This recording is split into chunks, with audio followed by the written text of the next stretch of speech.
ایک صلوات بھیجیں محمد والے محمد۔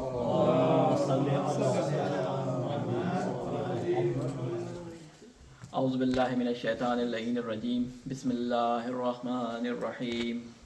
لا حول ولا قوة الا باللہ العلی العظیم، نحمدہ ونستعینہ ونستغفرہ ونشکرہ ونتوسل الیہ ونتوکل علیہ، نصلی ونسلم علی خیرتہ فی خلقہ، حافظ سرہ ومبلغ رسالاتہ، سیدنا ونبینا ابی القاسم محمد وعلى أهل بيته الطيبين الطاهرين المعصومين، سيما بقية الله في العالمين. قال الله تعالى في كتابه المبين وقوله الحق، أعوذ بالله من الشيطان اللعين الرجيم،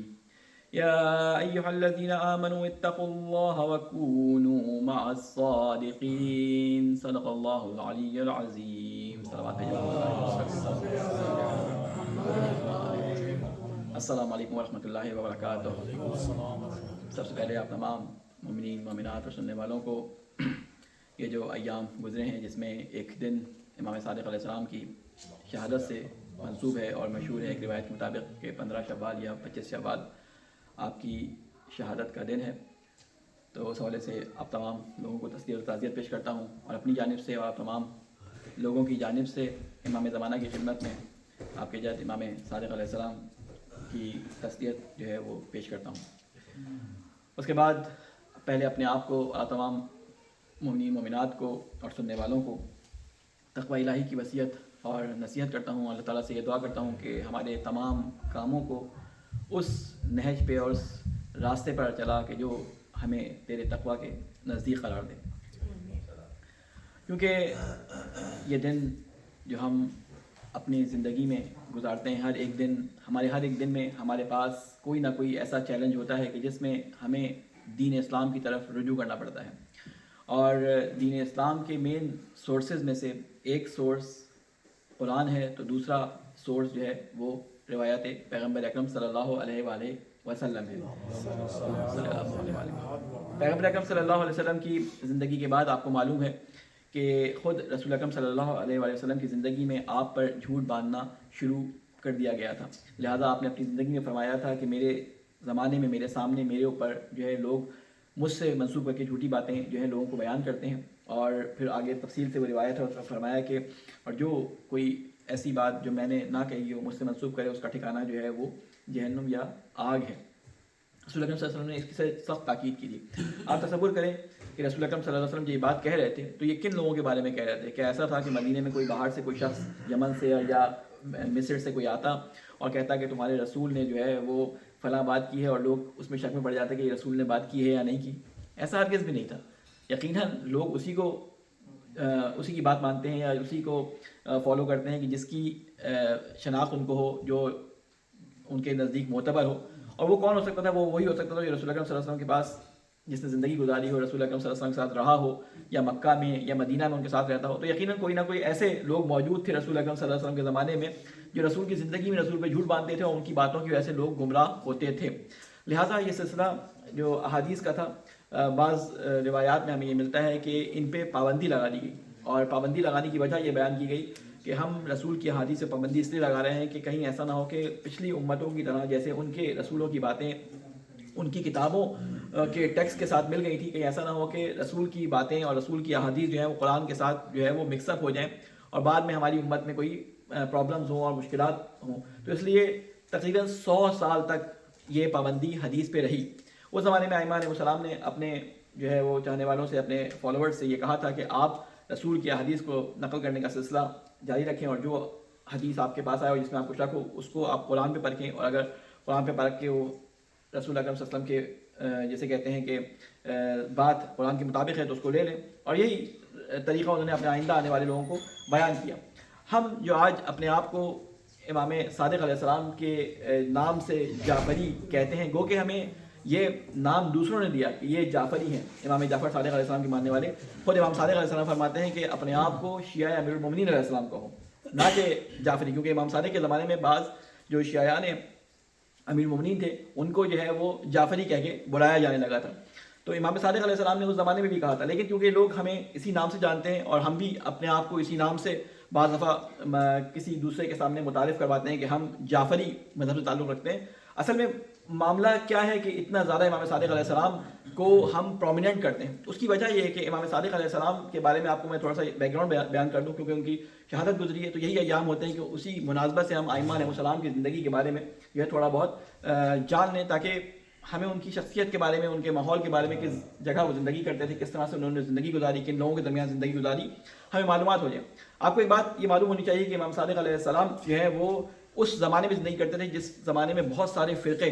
جس زمانے میں بہت سارے مذاہب، جس زمانے میں بہت سارے نظریات، جس زمانے میں بہت سارے جسے کہتے ہیں کہ مختلف نئے جسے کہتے ہیں اسلام کے ورژن جو ہے وہ ان کے اطراف میں موجود تھے. شیعیان امام صادق علیہ السلام کے اطراف میں نہیں تھے. امام صادق علیہ السلام جب مدینہ میں تھے تو اس وقت شیعیان ان کے اطراف میں نہیں تھے. اکثر اہل سنت جو اپنے آپ کو آج اہل سنت کہتے ہیں، ان کا جو ہے وہ گروہ اور ان سے متعلق جو ہے مختلف مکاتب فکر امام صادق علیہ السلام کے زمانے میں موجود تھے. امام صادق وہ واحد امام ہیں کہ جنہوں نے 2 حکومتیں اپنے سامنے دیکھی ہیں. 2 حکومتیں، یعنی میں یہ نہیں کہہ رہا کہ فلاں خلیفہ آیا فلاں خلیفہ آیا، نہیں، 2 حکومتیں سے مراد 2 بڑی حکومتیں جن کے تحت مختلف خلیفہ آئے، اور ان میں سے سب سے پہلی حکومت بنو امیہ کی حکومت تھی. تقریباً 90 سال بنو امیہ نے حکومت کی ہے، اور اس کے بعد یہ ٹرانزیشن جو ہوا ہے بنی امیہ سے بنی عباس نے جو حکومت چھینی ہے اور ابو مسلم خراسانی نے حملہ کیا ہے اور سادات حسنی جو ہے ان کی بیک پہ تھے، تو انہوں نے چھین کر عباسی خلفاء کی جو ہے وہ بنیاد رکھی اور اموی خلفاء کو ایک کنارے پہ کر دیا، بلکہ ان کے اوپر وہ ظلم کیے یا وہ جسے کہتے ہیں ان سے بدلے لیے جو انہوں نے اپنے زمانے میں حسنی سادات سے جو ظلم کیے تھے اس کے بدلے انہوں نے وہاں سے لیے، اور عباسی جو ہے حکومت میں آ گئے. تو یہ جو ٹرانزیشن پیریڈ تھا، اس زمانے میں امام صادق علیہ السلام اور امام باقر علیہ السلام کو یہ موقع لگا، خصوصاً امام صادق علیہ السلام کو، کہ وہ دین کو دوبارہ سے لوگوں کے سامنے بیان کریں. وہ خرافات، وہ بدعات، وہ نئی نئی چیزیں جو دین کے نام پر دین میں شامل ہو گئی تھیں، ان چیزوں کو امام صادق علیہ السلام نے پرومیننٹ کیا. اس لیے ہم جب اپنے آپ کو کہتے ہیں کہ ہم جعفری جسے کہتے ہیں مذہب سے تعلق رکھنے والے ہیں، جعفری فقہ کے مطابق چلنے والے ہیں، تو اس کا مطلب یہ نہیں ہوتا کہ امام جعفر صادق علیہ السلام سے کوئی نئی فقہ آئی، بلکہ امام صادق علیہ السلام نے اپنے زمانے میں جو لوگ احادیث کے جن کے پاس مجموعے موجود تھے، انہوں نے امام صادق علیہ السلام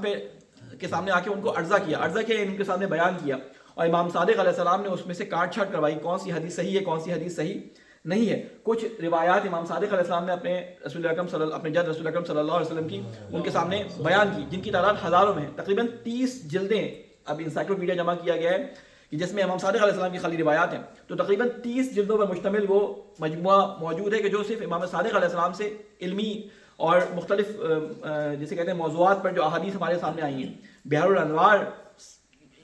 میں امام صادق کی احادیث آپ کافی میں اٹھائیں، امام صادق کی حدیث، ان کے اصحاب کی حدیث، یعنی امام صادق کی حدیث کثرت سے ہمارے پاس موجود ہیں. اس کی جو علماء حدیث ہیں وہ اس کی مثال اس طرح دیتے ہیں کہ اگر 100 حدیثیں ہمارے پاس ہوں تو اس میں 70 جو ہے امام صادق کی ہے. اگر ہزار حدیثیں ہمارے پاس ہوں تو 700 امام صادق کی ہیں ان میں سے. تو اس وجہ سے کیونکہ امام صادق علیہ السلام نے ہمیں وہ احادیث دوبارہ سے ریوائول کر کے دوبارہ سے ان کی تصحیح کر کے ہمارے سامنے بیان کی، تو ہم جب سلسلہ سند کو امام صادق تک پہنچاتے ہیں تو اس کے بعد ہم کہتے ہیں کہ یہ رسول خدا صلی اللہ علیہ وسلم نے بیان کیا. یعنی جو ہم کہتے ہیں کہ قال الصادق، قال الباقر، یا قال الرضا، یا قال امام نقی، امام تقی، اور اس سلسلے کو ہم کسی امام تک پہنچاتے ہیں اور امام صادق تک وہ سلسلہ پہنچتا ہے تو ہم کہتے ہیں اس کے بعد قال رسول اللہ صلی اللہ علیہ وسلم، کیونکہ امام صادق وہی فرماتے ہیں کہ جو رسول اکرم صلی اللہ علیہ وسلم نے ان کے اجداد نے سنا اور ان اجداد سے منتقل ہو کے امام صادق علیہ السلام کے پاس یہ علم پہنچا. کسی نے آگے سوال کیا کہ آپ بعض باتیں ایسی بیان کرتے ہیں کہ جو ہم نے پہلے کبھی نہیں سنی، تو امام صادق علیہ السلام آپ کو کہاں سے پتہ چلتی ہیں؟ تو امام صادق علیہ السلام نے اندر سے ایک نسخہ منگایا. اس کے بارے میں کہتے ہیں کہ وہ یا تو مصحف فاطمہ تھا یا مصحف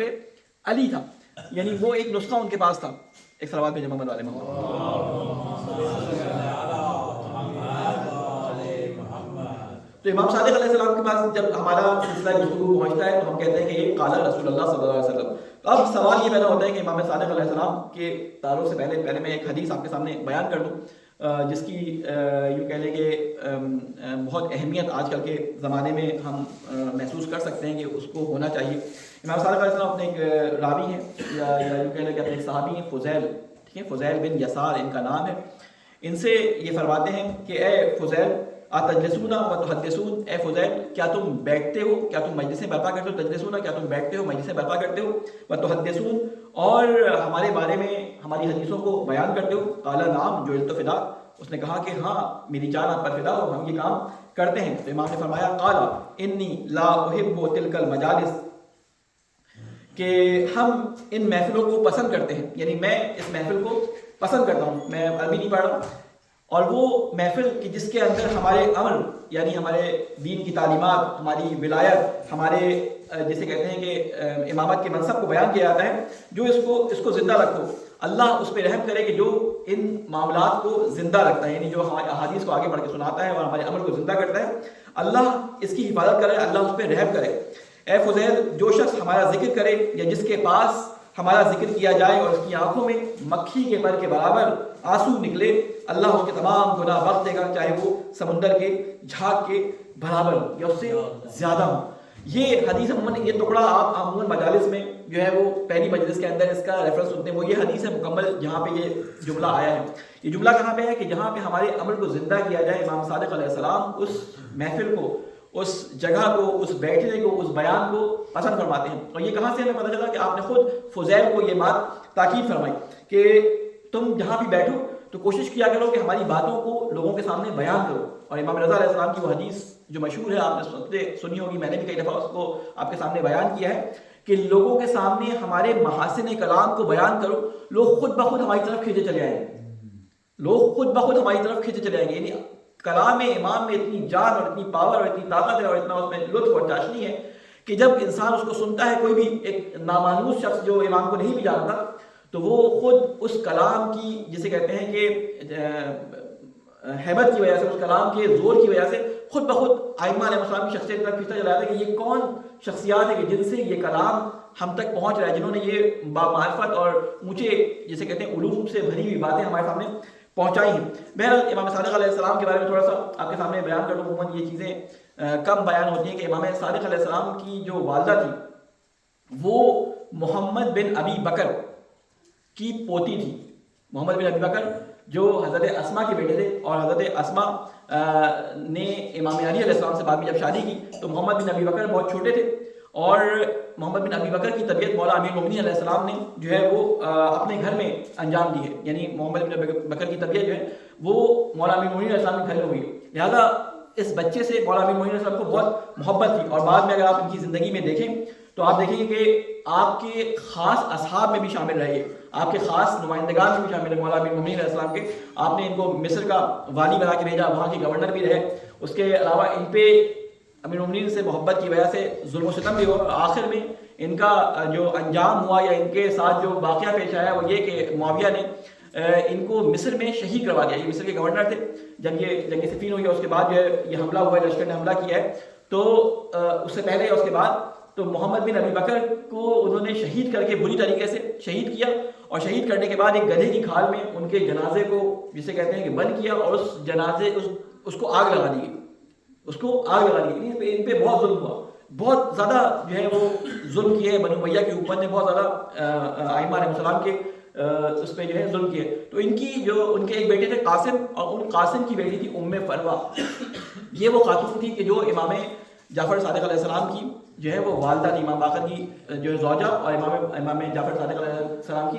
والدہ تھی ام فروہ۔ اس کے بعد امام صادق علیہ السلام کی زوجہ جن کا نام تھا ریحانہ، جو امام کاظم کی والدہ تھی، اور ان کے بارے میں مشہور ہے کہ یہ بہت ہی علم و فضل کی مالک تھی، اور خود امام صادق علیہ السلام کی زندگی میں جب امام صادق حج پہ جاتے تھے یا امام صادق کہیں جاتے تھے تو یہ امام صادق کے ساتھ ہوتی تھی، اور جتنی بھی خواتین رجوع کرتی تھیں اپنے سوالات کے سلسلے میں امام صادق علیہ السلام کے سامنے یا پاس، تو یہی آپ کی زوجہ تھی، حمیدہ خاتون، سوری ان کا نام تھا حمیدہ خاتون۔ یہ ان کی جو ہے جوابوں کے جوابات دیا کرتی تھیں اور ان کے بارے میں لوگوں کو توضیح دیتی تھی، اور امام صادق کی وفات کے بعد تک جو حمیدہ خاتون تھی وہ لوگوں کی مرجع کہتے ہیں کہ لوگوں کے رجوع کا جو ہے وہ ذریعہ رہی، کہ لوگ آتے تھے اور آپ کے پاس مرد بھی رجوع کرتے تھے اور خواتین بھی رجوع کرتے تھے اپنے سوالات کے سلسلے میں، یعنی علم و فضیلت کے لحاظ سے بہت زیادہ انہوں نے امام صادق علیہ السلام سے کسب کیا تھا۔ اس کے بعد ایک سوال میں محمد والے محمد ایک اور سوال محمد والے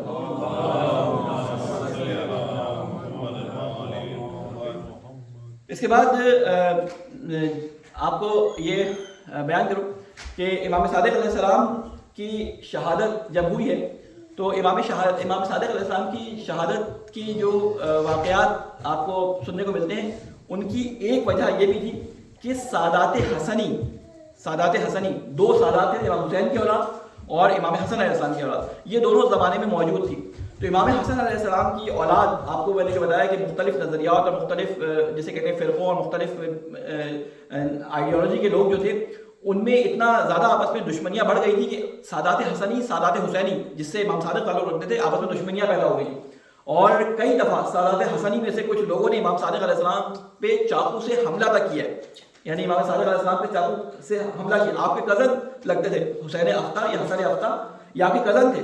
اور ابو مسلم خراسانی جو کہ اس زمانے میں جدوجہد کر رہا تھا، بہت بڑا سپہ سالار تھا اور جو جدوجہد کر رہا تھا بنو امیہ کے خلاف، تو یہ کہتے تھے کہ امام صادق کیوں نہیں ساتھ دیتے ابو مسلم خراسانی کا. بعض لوگ ابو مسلم خراسانی کو اچھا آدمی سمجھتے ہیں، یہ امام صادق کا دشمن نہیں تھا، بظاہر امام صادق علیہ السلام کو بڑی محبت سے ملتا تھا اور کہتا تھا کہ آپ کے شیعہ جو ہیں وہ اتنی لاکھوں کی تعداد میں فلاں جگہ موجود ہے، اگر آپ کہیں تو میں آپ کے حکم پہ ان سب شیعوں کو لے کے آ جاؤں. تو امام صادق علیہ السلام کہتے تھے کہ کیا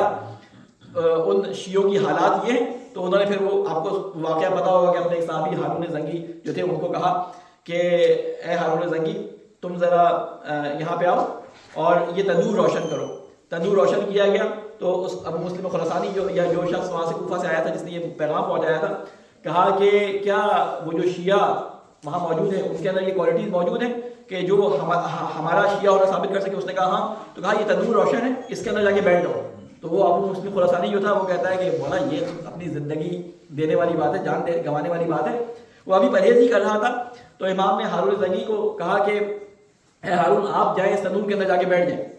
تو ہارون جو ہے وہ آئے، انہوں نے تندور کا ڈھکن اٹھایا اور جا کے اس میں بیٹھ گئے اور امام گفتگو کر رہے ہیں. امام کی گفتگو چل رہی ہے اور اس کی پریشانی کا عالم یہ ہے کہ وہ بار بار تندور کی طرف دیکھ رہا ہے کہ اس کا حال کیا ہوا ہے جو تندور کے اندر بیٹھا ہوا ہے. تو لیکن تھوڑی دیر بعد گفتگو کے بعد امام نے کہا کہ ہارون باہر آ جاؤ. تو دیکھا ہارون تندور سے جو ہے وہ مسکراتے ہوئے باہر آ گئے. تو امام نے کہا کیا اس طرح کے شیعہ جو ہماری باتوں کو مانے وہ وہاں موجود ہیں؟ تو کہا امام وہ میں ایسا نہیں ہوں تو وہاں پہ ایسے شیعہ کہاں سے موجود ہو سکتے ہیں. امام نے کہا اگر ہمیں ایسے شیعہ مل جائیں تو ہم تمہاری حمایت کر دیں، ہم جو ہے وہ جہاد کے لیے کھڑے ہو جائیں. امام نے ہمیشہ اپنے شیعوں کو بچانے کے لیے مدارا سے کام کیا. ابھی میں اگر میرے پاس وقت ہوا تو میں آپ کو بتاؤں گا کہ امام نے اپنی اسٹریٹجی بتائی تھی کہ ہم اپنی زندگی کیسے گزارتے ہیں. بنی امیہ کی زندگی کن نہجوں پہ چل رہی تھی اور ہم اپنی اسٹریٹجی کس نہج پہ جو ہے وہ گزارتے ہیں. اس کے بعد امام سے کچھ احادیث ہیں وہ میں کوشش کروں گا کہ آپ کے سامنے جتنی بیان کر سکا بیان کروں، جو ہماری زندگی کے لیے مشعل راہ بھی ہو سکتی ہیں یا یوں کہہ لیں کہ ہماری زندگی میں کرامت ہم سب کے لیے ثابت ہو سکتی ہیں. اس میں سے ایک حدیث یہ ہے کہ امام نے فرمایا کہ لوگ 3 قسم کے ہوتے ہیں، لوگوں کی 3 اقسام ہیں. ایک قسم کے بارے میں فرماتا ہے رجل بمالہ، وہ لوگ کہ جو اپنے مال سے اللہ کی مدد کرتے ہیں. دین میں مدد کرنے کے لحاظ سے لوگ 3 قسم کے ہیں. ایک وہ ہیں جو اپنے مال سے مدد کرتے ہیں، اور وہ مال سے مدد کیا ہوتی ہے کہ وہ اپنا پیسہ اچھے اور نیک کاموں میں اور جہاں اللہ تعالیٰ نے حکم دیا ہے وہاں پہ خرچ کرتے ہیں. واجبات اپنے مستحبات سارے اپنے مال سے ادا کرتے ہیں اور اپنے مال کے ذریعے کوشش کرتے ہیں کہ اللہ کا قرب حاصل کرے. دوسرا فرمایا، اس میں تفصیلات ہیں، اب ٹائم میرے پاس نہیں ہے کہ میں اس کو بیان کروں. اس کے بعد فرماتے ہیں امام رجل بجاہ، کہ کچھ وہ لوگ ہیں جو اپنی جاہ، اپنے جلال، اپنی سے لوگوں کی مدد کرتے ہیں. ان کے پاس شاید پیسہ نہیں ہوتا، ان کے پاس شاید کوئی اتنی طاقت بھی نہیں ہوتی، لیکن ان کی معاشرے میں اتنی زیادہ سے ہوتی ہے، اتنی زیادہ ان کی بات مانی جاتی ہے کہ اگر وہ کسی کی سفارش کرتے ہیں تو بڑے بڑے لوگ ان کی بات ماننے پہ تیار ہو جاتے ہیں. آپ نے رسول اکرم صلی اللہ علیہ وسلم کے بارے میں ایک صلوات بھیجیں محمد علیہ وسلم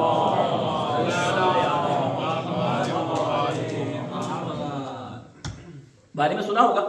کہ آپ اپنے معاشرے کے اندر، مکے کے اندر لوگوں کے درمیان صادق الامین کے نام سے بچپن سے مشہور تھے. آپ کی بات لوگ سنا کرتے تھے، آپ کی بات کو مانا کرتے تھے.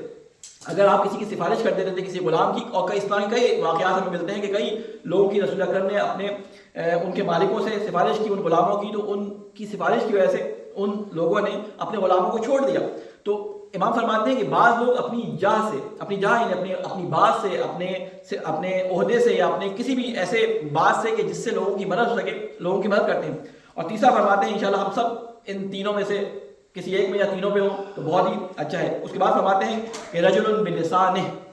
کہ کچھ لوگ ایسے ہوتے ہیں کہ جو اپنی زبان سے دین کی مدد کرتے ہیں اور اپنی زبان کے ذریعے لوگوں کو اللہ کی بات، اللہ کا دین جو ہے وہ پہنچانے کی کوشش کرتے ہیں اور علم کی ترویج میں، اللہ کے دین کی ترویج میں جو ہے اپنی زبان کو استعمال کرتے ہیں. اور اس کے بعد فرماتے ہیں کہ ان تینوں میں سے سب سے بہتر وہ ہے جو اپنی زبان سے اللہ کے دین کی ترویج کرے. یہ سب سے آسان کام ہے، کیونکہ ہر ایک انسان، کسی کے پاس مال کی کمی ہو، کسی کے پاس جاہ کی کمی ہو، لیکن زبان اور بولنے کا اختیار تو اللہ تعالیٰ نے سب کو دیا ہے. انسان ہر جگہ بول سکتا ہے. ہم دوسروں سے یہ چاہتے ہیں کہ دوسرے ہماری طرح ہو جائیں، لیکن کبھی بھی ہم اپنی ذمہ داری محسوس نہیں کرتے کہ ہم اپنی زبان سے ان کو بھی بتائیں. ہم کہتے ہیں کہ یہ فلاں میڈیا پلیٹ فارم سے، فلاں شخص سے، فلاں مائٹے سے، فلاں یوٹیوب ویڈیو سے یا فلاں محفل سے فائدہ اٹھا کے اس کو معلوم کر لینا چاہیے تھا کہ حق بات یہ ہے اور اس کو حق بات پہ آ جانا چاہیے تھا. لیکن ہم اپنی زبان سے بیان کرنے کی کوشش نہیں کرتے. ہم اپنے اطراف میں جس آفس میں رہتے ہیں یا ہمارا اثر رسوخ جس آفس میں ہوتا ہے، ہم اس حد تک تیار نہیں ہوتے کہ اگر ایک شیعہ ایک اپنے آفس میں 10 یا 20 یا 100 ملازمین کا گروہ رکھتا ہے تو وہ عاشور والے دن چھٹی دیتے وقت اس کے دل میں آ رہا ہوتا ہے کہ میرا نقصان ہو جائے گا. یعنی وہ عاشور کی چھٹی دینے تک گوارا نہیں کرتا، وہ عید کی چھٹی دینا گوارا نہیں کرتا. کرسمس میں ضرور چھٹی دے گا، لیکن اپنے عام لوگوں کو یہ بتانے کے لیے کسی نہ کسی طریقے سے پیغام پہنچانے کا کوئی ذریعہ اس نے رکھا نہیں. ہو سکتا ہے بعض کرتے بھی ہوں، میں سب کو نہیں جانتا، لیکن جن کو میں جانتا ہوں وہ اس میں بھی بخل سے کام لیتے ہیں. اگر وہ یا ہم میں سے ہر کوئی جس کے پاس کوئی اختیار ہے وہ اپنے جو تہوار ہیں، اپنی جو مناسبات ہیں، جو ہماری مذہبی مناسبات ہیں، ان پہ لوگوں کو 1 گھنٹے کی چھٹی دے کر ان کو یہ بتائیں کہ ہم نے آپ کو اس گھنٹے کی چھٹی اس لیے دی کہ آج مثال کے طور پہ ہمارے مولا امیر المومنین علیہ السلام کی شہادت کا دن ہے، یا مولا امام حسین علیہ السلام کی شہادت کا دن ہے، یا کوئی ایسی مناسبت ہے، اس کے حوالے سے ان میں کوئی شیرنی یا کوئی چیز ایسی تقسیم کر دیں یا کوئی ایسا بونس دے دیں کہ ان کو پتہ چلے کہ آپ کے پاس کچھ ایسی ہستیاں ہیں جن کی وجہ سے آپ کی جیب تھوڑی سی خالی ہوتی ہے، یا آپ کوئی لوگوں کو جس ترحم یا رحم سے کام لیتے ہیں. یا کم از کم اپنے دوستوں میں، اسکول میں، کالجز کے اندر، اپنے کولیگز کے اندر تھوڑا سا اپنے دین کے بارے میں بتائیں. ہم کہتے ہیں یہ سیکولر ملک ہے، یہاں پر پہلا قانون یہ ہے کہ یا تو کوئی دین نہیں، یا جس کا جو دل چاہے جو دین اختیار کرے. تو ہم کسی سے کچھ کہہ نہیں سکتے. وہ کہہ نہ سکنا یہ ہے کہ آپ اس دین کو اختیار کریں، لیکن اچھی باتیں اپنے کردار اور اپنے زبان سے بیان کی جا سکتی ہیں. تو مولانا امام صادق علیہ السلام فرماتے ہیں کہ 3 قسم کے لوگ دنیا میں دین کے معاملے میں موجود ہوتے ہیں. ایک وہ جو اپنے مال سے اللہ کے دین کی خدمت کرتے ہیں، ایک وہ جو اپنے جہد اور جلال سے لوگوں کی خدمت، دین کی خدمت کرتے ہیں، اور ایک وہ جو اپنی زبان سے لوگوں کی خدمت کرتے ہیں. یہ ایک امام صادق علیہ السلام کی حدیث تھی کہ جو میں نے سوچا کہ آپ کے سامنے بیان کر دوں. وقت میرے پاس بہت کم ہے، میں کچھ چیزیں چاہتا ہوں کہ آپ کے سامنے بیان کروں، اور ان میں سے ایک قانون یا یوں کہہ لیں کہ ایک ریزومے یا یوں کہہ لیں کہ ایک کلی نقشہ امام صادق علیہ السلام نے ایک روایت میں بیان کیا ہے. اور وہ نقشہ ہمارے لیے بہت اہم ہے کہ کن چیزوں سے ہمیں پرہیز کرنی ہے اور کن چیزوں پر ہمیں جو ہے وہ اپنے قدم آگے بڑھانے ہیں، کن اسٹریٹجیز کو اپنانا ہے. یہ بہت امپورٹنٹ حدیث ہے، مختلف حدیث کی کتابوں میں اس کو ذکر کیا گیا ہے، اور میں عربی اس کی عبارت نہیں پڑھا، میں صرف اس کا خلاصہ بیان کروں گا کیونکہ ٹائم میرے پاس بہت کم ہے.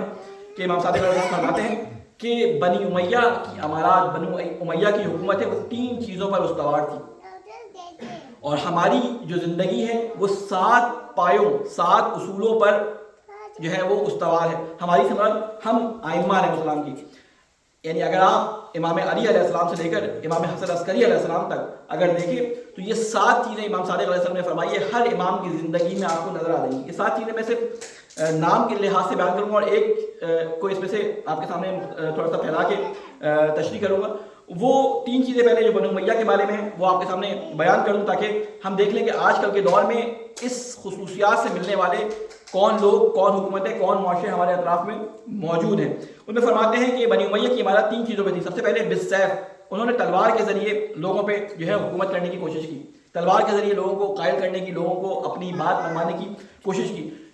یعنی آپ اگر دیکھیں تو معاویہ جو ان سب کا سردار تھا، اس کے زمانے سے جو تلوار اٹھی ہے، اور وہ تلوار تقریباً 90 سال انہوں نے حکومت کی ہے، وہ تلوار گئی نہیں ہے. ان کے ایسے ایسے ظالم حکمران گزرے، ایسے ایسے ان کے ظلم ہیں. خود معاویہ کے زمانے میں آپ دیکھ لیں، سب سے پہلا ظلم تو یہ ہوا کہ وہ امام علی علیہ السلام کے خلاف اس نے جو ہے وہ تلوار اپنی کھینچی. ان کے جیسے کہتے ہیں کہ والیوں کو جو مختلف جگہوں پہ تھے ان کو قتل کیا. سب سے پہلے اس نے مالک اشتر کا قتل کیا جو مصر کے راستے سے واپس آ رہے تھے. اس کے بعد جو ہے وہ محمد بن ابی بکر کا قتل کیا، اس کے بعد حجر بن عدی یا عدی کا قتل کیا. ان کے قتل کرنے کے بعد جب ان کو دفنا دیا گیا تو اس پہ بھی ان کو جو ہے وہ سکون نہیں آیا. ان کی قبروں سے باپ بیٹے دونوں کو، حجر بن عدی اور ان کے بیٹے کو نکالا اور ان کی گردنیں ان کے جسموں سے علیحدہ کر دی. یعنی اس حد تک انہوں نے ظلم کیا. اور پھر ایک ناحق خواہش کے پیچھے جنگ صفین لڑی گئی اور ہزاروں کی تعداد میں جو ہے وہ لوگوں کے گلے اس میں کٹے، ہزاروں لوگ اس کے اندر جو ہے وہ کام آ گئے. اس کے بعد کہتے ہیں کہ عبد الملک جو ہے وہ خلیفہ بنا. عبد الملک مروان یہ ان کے ظالم خلفاء میں سے ایک بہت ہی جسے کہتے ہیں کہ پلید قسم کا شخص تھا. آپ اس کی پلیدی اور اس کے ظلم کی انتہا کا اندازہ اس بات سے لگا سکتے ہیں کہ اس کے والیوں میں سے ایک والی حجاج بن یوسف تھا. 80,000 لوگوں کو اس نے 80,000 لوگوں کو جو اپنے آپ کو شیعان علی کہتے تھے، جو امام علی علیہ السلام سے اپنی محبت کا اظہار کرتے تھے، جن کے نام علی علیہ السلام کے نام پر تھے، 80,000 لوگوں کو اس کے زمانے میں قتل کیا گیا. یہ عبد الملک بن مروان کہتے ہیں کہ یہ لوگوں کو صرف یہ پوچھتا تھا کہ تمہارا نام کیا ہے. ہلکا سا اس کو شائبہ بھی ہو جاتا، کوئی کنیت جو مولا امیر المومنین علیہ السلام کی ہو یا امام علی کے نام پہ کسی کا نام ہو، یہ اس کو قتل کروا دیتا. اتنا زیادہ ظالم شخص تھا. انہی میں سے جو ہے دوسری چیز جو مولا فرماتے ہیں کہ ان کا دوسرا چیز سیف کے علاوہ جو دوسری چیز ان کی تھی وہ کیا تھی؟ وہ بل اسف کہتے ہیں زور کو. یہ اپنے زور سے اپنی جسے کہتے ہیں کہ ڈر لوگوں کے اندر بٹھا کر حکومت کرتے تھے. اور ان کا جسے کہتے ہیں کہ مارشل لا ٹائپ کا انہوں نے لوگوں میں حکومت نظامی جسے کہتے ہیں وہ نافذ کی بھی تھی. اور جب ایک شخص جب اس نے مختار کو پکڑنا چاہا اور ایک شخص جو ہے وہ کسی باہر کے علاقے سے، نہ وہ شیعہ تھا نہ وہ مسلمان تھا، وہ آیا، اس کو اس شک کی بنیاد پہ پکڑ لیا گیا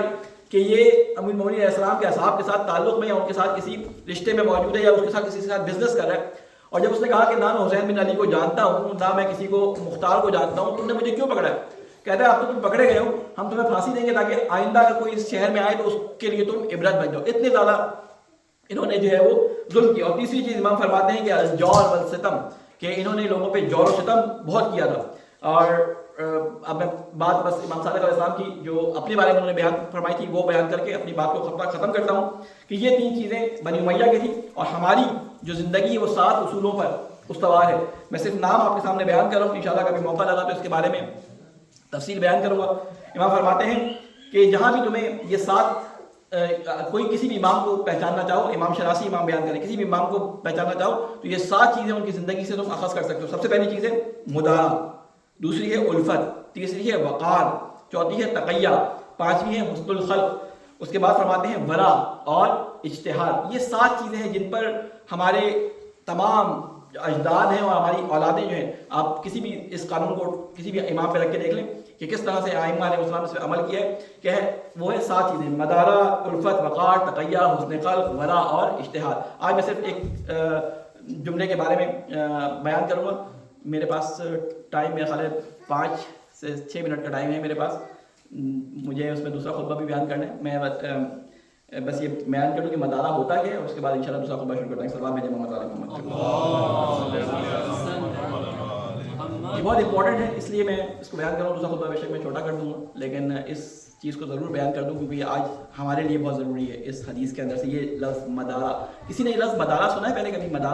مدارہ کرنا، مدارہ کرنا، یہ عربی کا ورڈ ہے. اس کے معنی اردو میں لحاظ، برداشت، تحمل، نرمی، مصلحت، ایموشنز کو پنہان کرنا، ان معنی میں یہ استعمال ہوتا ہے. اردو زبان میں اگر ترجمہ کریں تو یہ معنی اس کے نکلتے ہیں. کہتے ہیں کہ ہر امام کی زندگی میں مدارہ آپ کو نظر آئے گا. کہتے ہیں نرمی اور بردباری سے پیش آنا، مصلحتاً کسی بات پر برتاؤ کو برداشت کرنا، کسی کے ساتھ ایسا رویہ اختیار کرنا کہ تعلقات بگڑنے نہ پائیں، نزاکت حالات کے تحت تحمل سے کام لینا. کہتے ہیں امام علی علیہ السلام کی زندگی میں اگر آپ نظر دوڑائیں تو جب آپ سے حق چھین لیا گیا اور تمام کوشش کے باوجود وہ ادا نہ کیا گیا تو امام علی نے کیا کیا؟ امام علی نے مدارہ کی اسٹریٹجی کو اپنایا. 25 سال امام علی علیہ السلام خانے نشین رہے. آپ کو معلوم ہے 25 سال اپنے گھر میں رہے اور آپ نے کہا کہ اپنے وہ ایک مشہور روایت ہے کہ میں یہ ابا اپنے دوست سے جب تک میں اتاروں گا کہ جب تک کہ میں اس قرآن کی کتابت کا کام تکمیل تک نہ پہنچا دوں. ایک حدیث اس زمانے کی یہ ہے، علی شریعت نے بڑی زبردست اس میں کتاب لکھی ہے کہ ہم علی کے اقوال کو نہج البلاغہ، نہج الفصاحہ اور مختلف احادیث کی صورت میں دیکھتے ہیں، لیکن علی کا سب سے بڑا قول جو ہمیں سنائی نہیں دیتا، جو چیخ چیخ کے ہمیں کہہ رہا ہے کہ سنو، اس بات کو بھی سنو، وہ ہے علی کی خاموشی. علی 25 سال خاموش رہے. کس لیے؟ مسلمانوں کی مصلحت کی خاطر کہ مسلمان بگڑ نہ جائیں, آپس میں انتشار ان میں پیدا نہ ہو جائے, مسلمانوں کے درمیان ایک دوسرے کے خلاف نفرتیں پیدا نہ ہو جائیں. اس لیے مولا علی علیہ السلام نے اس اسٹریٹجی کو اپنایا اور مدارا کیا. اور کہتے ہیں کہ امام حسن علیہ السلام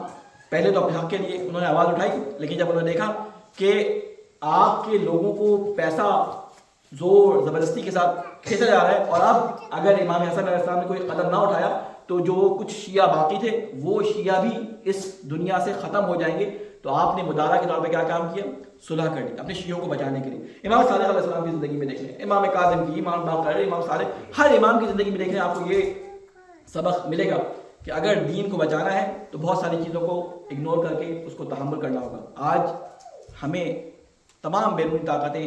چاہتی ہیں کہ وہ ہم ایک دوسرے سے لڑیں, تمام مسلمان ایک دوسرے سے لڑیں, چھوٹی چھوٹی باتیں, چھوٹے چھوٹے جیسے کہتے ہیں نظریاتی اختلافات کی بنا پر ایک دوسرے پہ کفر کی فتوے لگانا, ایک دوسرے کے لوگوں کو قتل کرنا, یہ ہمارا شیوا بن گیا ہے. مسلمانوں کے درمیان یہ چیز بہت زیادہ عام ہو گئی. امام صادق علیہ السلام کی اس حدیث کے اس جز کے ذریعے ہم یہ تعلیم لوگوں کو دے سکتے ہیں کہ مدارا اس وقت بہت بڑی ضرورت ہے. تمام لوگوں کے گھروں کے اندر خواتین کو مردوں کے ساتھ مطالعہ کرنا ہے, مردوں کو خواتین کے ساتھ مطالعہ کرنا ہے, باپ کو اولاد کے ساتھ مطالعہ کرنا ہے, اولاد کو باپ کے ساتھ, معاشرے میں کولیگ اور دوسرے لوگوں کے ساتھ مدارا کی پالیسی کو ضرور اپنانا ہے, کیونکہ اس وقت مسلمان جو ہیں وہ اسکیٹرڈ ہو رہے ہیں, آپس میں لڑ رہے ہیں, ان کو آپس میں جوڑنے کی کوشش کرنی ہے. اللہ تعالیٰ سے یہ دعا کرتے ہیں, اللہ تو یہ واسطہ ہے محمد والے محمد کا, ہماری اس قریب سی بات کو اپنی بارگاہ میں قبول و مقبول فرما. اے اللہ تو یہ واسطہ ہے محمد والے محمد کا, ہم سے جو گناہ غلطی سے اور جان بوجھ کر سرزد ہوئے ہیں, اے اللہ ان گناہوں سے ہماری مغفرت فرما. اے اللہ ہمارے جو بزرگان اس دنیا سے جا چکے ہیں ان کی قبروں پر اپنی رحمت نازل فرما. اے اللہ تجھے واسطہ ہے محمد والے محمد کا, ہمارے جو مسلمان مختلف جگہوں پہ ظلم کا شکار ہیں, اے اللہ ظلم سے ان کو نجات عطا فرما. اے اللہ یہ جنگ کے جو خطرات مختلف جگہوں پہ اس وقت چھائے ہوئے ہیں, اے اللہ ان خطرات کو مسلمانوں سے دور فرما. اے اللہ ہمارے جو بزرگان اس دنیا پہ علمی خدمات انجام دے رہے ہیں ان بزرگان کی حفاظت فرما, ہمارے امام کی حفاظت فرما, ہمیں ان کے ناصر عوام میں شامل فرما. ربنا تقبل منا انك انت السميع العليم. بسم الله الرحمن الرحيم. انا اعطيناك الكوثر فصل لربك وانحر ان شانئك هو الابتر. اللهم صل على محمد.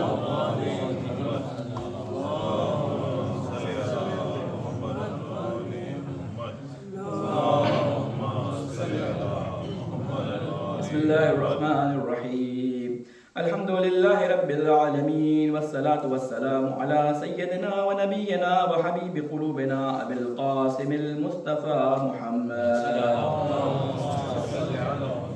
وعلى آله الأطيبين الأطهرين المنتجبين, سيما علي أمير المؤمنين والصديقة الطاهرة فاطمة الزهراء سيدة النساء العالمين,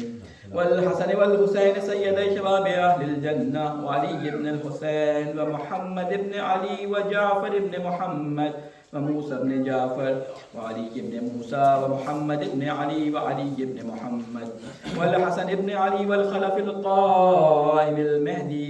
حججك على عبادك وأمناؤك في بلادك, وصل على أئمة المسلمين وحماة المستضعفين وهداة المؤمنين. أوصيكم عباد الله ونفسي بتقوى الله. السلام علیکم ورحمۃ اللہ وبرکاتہ. سب سے پہلے اپنے آپ کو اور تمام مومنین مومنات سننے والوں کو تقوی الہی کی نصیحت اور وصیت کرتا ہوں, اور اللہ تعالیٰ سے یہ دعا کرتا ہوں کہ یہ اجتماعات جس میں مومنین آپس میں ملتے ہیں, قرآن کی آیات اور احادیث پڑھتے ہیں, اے اللہ ان تمام احادیث اور ان آیات کے نتیجے میں جو ہدایت تو ہمیں دینا چاہتا ہے اس ہدایت کو حاصل کرنے کی ہمیں توفیق عطا فرما. اے اللہ تقوی الہی کے مطابق زندگی گزارنے کی توفیق عطا فرما, اور تمام وہ کام جو ہمیں تیرے تقوی اور تیرے نظم میں تقرب بخشے, اے اللہ تمام کاموں کو انجام دینے کی ہم سب کو توفیق عطا فرما. میں بس ایک جو ہے وہ چھوٹی سی بات آج کل کے حوالے سے بس 5 منٹ کی آپ کے سامنے بیان کروں گا, خطبے کو اپنے تمام کر دوں گا. کہ سب سے پہلے آج کل کے جو حالات اس وقت چل رہے ہیں مختلف دنیا میں, آپ دیکھ رہے ہیں کہ لوگ جو بڑے اپنے ہونے کا بہت دعویٰ کرتے ہیں اور دعویٰ کرنے کے بعد بڑے بڑے معاہدے کرتے ہیں. ابھی آپ کو میں نے بتایا کہ امام حسن علیہ السلام نے سے معاویہ نے معاہدہ کیا, اور معاہدہ کرنے کے بعد جیسے ہی وہ سارے کام جو اس کے بعد معاہدے کے بعد ہونے تھے وہ ختم ہوئے, اس معاہدے کو اپنے پیروں تلے رون دیا گیا. اور یہی آپ دیکھتے ہیں کہ آج کل کی دنیا میں جو بڑے اپنے آپ کو سمجھتے ہیں وہ معاہدے کرتے ہیں لوگوں کے ساتھ, اور معاہدہ کرنے کے بعد جب کوئی جنگ بندی یا کوئی ایسا کام ہو جاتا ہے تو اس کے بعد اس معاہدے کو زیر قدم ڈالتے ہیں اور اس کو رون دیتے ہیں، تمام قوانین چاہے وہ بین المللی قانون ہو چاہے وہ بین الاقوامی سطح پر کوئی ایسا جرم ہو، وہ تمام جرم کرنے سے کسی بھی قسم کا پرہیز نہیں کیا جاتا۔ مختلف دنیا کے مختلف خطوں میں آپ دیکھ رہے ہیں کہ کس طرح سے مسلمانوں پہ جو ہے وہ ظلم اور ستم ہو رہا ہے۔ ہم اللہ سے دعا کرتے ہیں کہ اللہ تعالیٰ مسلمانوں کے اندر وہ فہم، وہ جسے کہتے ہیں کہ لوگوں کے اور معاشروں کے اور حکومتوں کے اور جو فتنے مختلف قسم کے ہیں، ان فتنوں کو سمجھنے کی ہم سب کو جو ہے وہ درک کرنے کی صلاحیت عطا فرمائے۔ ہماری زندگی میں ہم دیکھتے ہیں کہ ہماری زندگی جو ہے وہ روح اور جسم پر مشتمل ہے، یعنی انسان ایک روح اور ایک جسم پہ مشتمل ہے۔ روزانہ آپ مختلف قسم کے اشتہارات دیکھتے ہیں کہ جس میں آپ کو بتاتے ہیں کہ یہ فلاں چیز کھا لیں تو آپ کی صحت جو ہے وہ اچھی ہو جائے گی، آپ کی عمر میں اضافہ ہو جائے گا، فلاں شیمپو استعمال کر لیں تو آپ کے بال اچھے ہو جائیں گے، فلاں چیز میں وائٹامنس ڈی آپ کے اندر بڑھ جائیں گے۔ یعنی آپ ان تمام چیزوں کو دیکھنے کے بعد کچھ نہ کچھ متاثر ہوتے ہیں، اور اس متاثر ہونے کے بعد آپ مختلف برانڈ کی مختلف چیزیں اپنی صحت اور اپنے جسم اور اپنے جسے کہتے ہیں گروتھ میں جو آپ کے کام آ سکتی ہیں، ان کو آپ کوشش کرتے ہیں کہ اپنے زندگی میں استعمال میں لائیں۔ اور جس کے استعمال کی وجہ سے ڈاکٹرز جو آج بیان کرتے ہیں کہ مختلف قسم کے اثرات جو ہمارے جسم پہ ہوئے ہیں اس کی وجہ سے ہماری زندگی کم ہو رہی ہے، تو بعد میں ہمیں پھر ٹوٹکے جو ہے مختلف قسم کے ملتے ہیں جو یوٹیوب پہ آپ کو اکثر مل جائیں گے، دادی کے ٹوٹکے، فلاں کے ٹوٹکے، فلاں کے ٹوٹکے، ہلدی کھا لو تو زیتون کا تیل پی لو تو تمہاری زندگی اتنی بڑھ جائے گی، اور یہ اور اتنے % تمہاری جو ہے وہ کولیسٹرول میں کمی ہو جائے گی۔ یہ سارے ٹوٹکے آپ دیکھتے ہیں، اس پہ ہم بڑے جدت کے ساتھ اور بڑے جسے کہتے ہیں کہ انہماک کے ساتھ عمل بھی کرتے ہیں، بعض کچھ عرصے تک عمل کرتے ہیں اور اس کے بعد کہتے ہیں کہ ابھی بھی ہمارے جسم کے اندر جو ہے فلاں چیز کے اثرات موجود ہیں، فلاں چیز سے یہ صحیح نہیں ہوا۔ جس طرح ان تمام چیزوں کے استعمالات سے انسان کی زندگی بڑھتی ہے، اسی طرح جو انسان کی زندگی کا دوسرا رخ ہے جسے ہم روح کہتے ہیں، انسان کی زندگی کے 2 حصے ہیں، جسم اور ایک اس کی روح، اس روح کے اوپر بھی مختلف چیزوں کے اثرات ہوتے ہیں۔ اس روح کی جسے کہتے ہیں کہ ترقی اور تنزلی ہوتی ہے، اس روح کی وجہ سے بھی انسانوں کی موتیں واقع ہوتی ہیں۔ جس طرح جسم کا خیال نہ رکھنے سے جسم جو ہے کمزور پڑ جاتا ہے اور انسان کی موت واقع ہو سکتی ہے، اسی طرح روح کا خیال نہ کرنے کی وجہ سے بھی انسان جو ہے وہ مر سکتا ہے۔ بعض دفعہ وہ چلتا پھرتا آپ کو نظر آئے گا لیکن وہ چلتا پھرتا مردہ ہوگا۔ جسے قرآن کہتا ہے کہ اے رسول تم انہیں کچھ بھی سنا لو، یہ چلتے پھرتے مردے ہیں، ان کو تمہاری بات سمجھ نہیں آئے گی، کیوں؟ اس لیے کہ ان کی روح مر چکی ہوتی ہے۔ لہٰذا آپ دیکھتے ہیں کہ جو دینی تعلیمات پہ عمل کرنے والے لوگ ہوتے ہیں، خصوصاً علماء کرام کی آپ زندگی دیکھیں، 100 سوا سو سال 107 سال زندگی ان کی ہوتی ہے۔ کیا وجوہات ہوتی ہیں؟ صرف غذا کی وجہ سے وہ زندہ نہیں ہوتے، بلکہ ان کی زندگی میں ان کی روحانی جو غذا ہوتی ہے اس میں ان کی روح کو جو تقویت ملتی ہے، روح انسان کو روحانی طور پہ زندہ رہنے میں جو ہے وہ مددگار ثابت ہوتی ہے۔ میں صرف 1-2 قرآن کی آیتوں سے جو ہے وہ استفادہ کرتے ہوئے کچھ باتیں بیان کرنا چاہوں گا کہ قرآن مجید میں یہ ارشاد ہوتا ہے سورہ شورى کے اندر کہ اور جو مصیبت بھی تم پر پہنچتی ہے وہ تمہارے اپنے ہاتھوں کے اعمال کی وجہ سے۔ بعض دفعہ ہم دیکھتے ہیں کہ جسمانی کوئی مصیبت ہم پہ آتی ہے، بعض دفعہ ہمارے اوپر ذہنی کوئی اور جسمانی کے علاوہ روحانی مصیبت آتی ہے، تو اللہ تعالیٰ کہتا ہے کہ جتنے اچھے کام ہیں وہ میری طرف سے، میں نے تمہارے لیے جو راستہ بیان کیا تھا اس میں تمہارے ساتھ اچھا ہی ہونا تھا، لیکن تم اپنے ہاتھوں سے اپنے کردار سے ایسے اعمال انجام دیتے ہو جس کی وجہ سے تمہارے اوپر کوئی سیٹ بیکس یا تمہارے اوپر کوئی پرابلمز آتی ہیں، تمہاری اپنی وجہ سے۔ اور اس کے بعد بس میں مختصر کر رہا ہوں، ایک آیت میں اللہ تعالیٰ فرماتا ہے سورہ نحل کے اندر والذین یدعون من دون اللہ لا یخلقون شیئا وهم یخلقون اموات غیر احیاء۔ یہ جملہ میرے مورد نظر ہے، اموات غیر احیاء، کہتے ہیں کہ وہ لوگ جنہیں تم اللہ کے سوا پکارتے ہو جنہوں نے کچھ بھی پیدا نہیں کیا اور خود سے پیدا بلکہ وہ خود پیدا کیے گئے ہیں، وہ مردہ ہیں، زندہ نہیں۔ یعنی بظاہر تمہیں کچھ لوگ ایسے ہوتے ہیں بڑے قدری کا دعویٰ کرتے ہیں کہ ہم یوں ہیں، ہم یوں کر دیں گے، ہم فلاں ملک کو گرا دیں گے، ہم فلاں ملک کو اٹھا دیں گے، کہتے ہیں کہ وہ زندہ ہیں لیکن ان میں حیات نہیں ہے، یعنی وہ روح ان کی مر چکی ہے، وہ زندہ ہے۔ یعنی بعض دفعہ ایسا ہوتا ہے کہ انسان زندہ ہوتا ہے لیکن اس کی روح مر چکی ہوتی ہے۔ اس روح کو زندہ کرنے کے لیے اللہ تعالیٰ کیا فرماتا ہے کہ اگر تم اس روح کو زندہ رکھنا چاہتے ہو، اس کو تقویت دینا چاہتے ہو، اس کو تم سکون دینا چاہتے ہو، تو کیا اللہ بذکر اللہ تطمئن القلوب، کہ روحوں کو سکون جو ہے کس سے آتا ہے؟ اللہ کے ذکر سے آتا ہے۔ اللہ کے ذکر میں نہ صرف قرآن اور حدیث شامل نہیں ہے، اللہ کے ذکر میں یہ بھی شامل ہے کہ تم اپنے ہمسائے کے ساتھ کیسے ہو، اللہ کے ذکر میں یہ بھی شامل ہے کہ تم اپنے اولاد کا کتنا خیال رکھتے ہو، اللہ کے ذکر میں یہ بھی شامل ہے کہ تم اللہ تعالیٰ کی طرف سے لگائی ہوئی ڈیوٹیز پہ کتنا عمل کرتے ہو۔ اللہ تعالیٰ سے یہ دعا کرتے ہیں کہ اللہ تجھے واسطہ ہے محمد والے محمد کا، ہماری روحانی غذا کے لیے جو چیزیں تو نے ہمیں فراہم کی ہیں، اے اللہ ان غذاؤں سے روحانی استفادہ کرنے کی ہم سب کو توفیق عطا فرما۔ اے اللہ تعالیٰ تجھے واسطہ ہے محمد والے محمد کا تقوی الہی کے نزدیک ہونے کی ہم سب کو توفیق عطا فرما۔ اے اللہ جو گناہ ہم سے غلطی سے یا جان بوجھ کر سرزد ہوئے ہیں، اے اللہ ان گناہوں کو معاف فرما۔ ہمارے جو مرحومین جو دنیا سے جا چکے ہیں ان کی قبروں پر اپنی رحمت نازل فرما۔ اے اللہ جو مشکل اس وقت مسلمانوں پہ دنیا کے اندر آئی ہیں، جو مظلوم اس وقت دنیا میں موجود ہیں اور ظالم ان پہ ظلم کر رہے ہیں، اے اللہ ظلم سے ان کو نجات عطا فرما۔ اے اللہ تجھے واسطہ ہے محمد والے محمد کا، امام صادق علیہ السلام کہ جن کی طرف سے ہمیں احادیث کا ایک خزانہ اور ایک مجموعہ ملا. اے اللہ ان احادیث کو پڑھ کر اپنے ائمہ کی زندگی کو سمجھ کر ان کی ارشادات کے مطابق اپنی زندگی گزارنے کی ہم سب کو توفیق عطا فرما. علماء کلام کا سایہ ہمارے سروں پہ قائم فرما. امام کی حفاظت فرما. ہمیں بناصر اللہ میں شامل فرما. ربنا تقبل منا انك انت السميع العليم. بسم الله الرحمن الرحيم. والعصر ان الانسان لفي خسر الا الذين امنوا وعملوا الصالحات وتواصوا بالحق وتواصوا بالصبر. الله اكبر.